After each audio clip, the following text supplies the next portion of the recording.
मुख्यमंत्री देवेंद्र फडणवीस हे ॲक्शन मोडवर आले। नाशिक भाजपाची स्थानिक निवडणुकांसाठी तयारी सुरू झाली आहे। 3 दिवसात 6 विभागांमध्ये बैठकांचा धडाका असणार आहे। त्यामुळे मुख्यमंत्री देवेंद्र फडणवीस हे आता ॲक्शन मोडवर आल्याचं दिसून येतंय।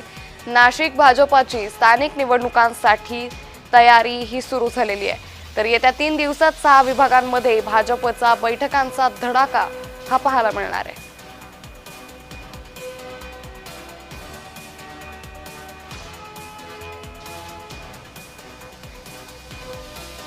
त्यामुळे नाशिक भाजपची स्थानिक निवडणुकांसाठी तयारी ही सुरू झालेली आहे। येत्या 3 दिवसात 6 विभागांमध्ये भाजपचा बैठकांचा धडाका हा सुरू राहणार आहे।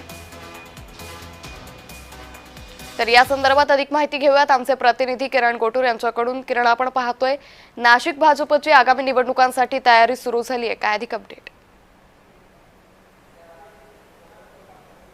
अंकिता, एक महत्त्वाची ही बातमी म्हणावी लागेल, कारण आगामी स्थानिक स्वराज्य संस्थांच्या निवडणुका आहेत। या निवडणुकांसाठी वेगवेगळ्या सर्व जे राजकीय पक्ष आहेत यांनी तयारीला सुरुवात केलेली आहे। नाशिकमध्ये आज मुख्यमंत्र्यांच्या उपस्थितीमध्ये भाजपच्या वतीने उत्तर महाराष्ट्रीय विभागीय बैठकीचं आयोजन करण्यात आलेलं आहे आणि त्याचीच तयारी जी आहे ते संपूर्णपणे झालेली आहे। मुख्यमंत्री देवेंद्र फडणवीस यांच्या उपस्थितीमध्ये ही संपूर्ण बैठक जी आहे ते नाशिकमध्ये होईल आणि या बैठकीला उत्तर महाराष्ट्रातील सर्व मंत्री असतील, लोकप्रतिनिधी असतील, आमदार असतील आणि महत्त्वाचे जे नेते आहेत या नेत्यांना आमंत्रित करण्यात आलेलं आहे। भाजपाचे प्रदेशाध्यक्ष सुद्धा यात कार्यक्रमाला असतील आणि राज्यातले वेगवेगळे मंत्री सुद्धा यात कार्यक्रमाला जे उपस्थित हे राहणार आहेत। आगामी ज्या स्थानिक स्वराज्य संस्थांच्या निवडणुका आहेत त्या सगळ्या निवडणुकीच्या अनुषंगाने या बैठकीमध्ये चर्चा होईल अशा पद्धतीचं माहिती मिळते। मागच्या काही दिवसांपासून आगामी ज्या निवडणुका आहेत ते महायुतीमध्ये लढायचे की भाजपाने एकटे लढायच्या अशा पद्धतीचे वेगवेगळ्या चर्चा असतील किंवा नेते हे करताना पाहायला मिळते, त्याही संदर्भात आजच्या बैठकीमध्ये चर्चा होईल।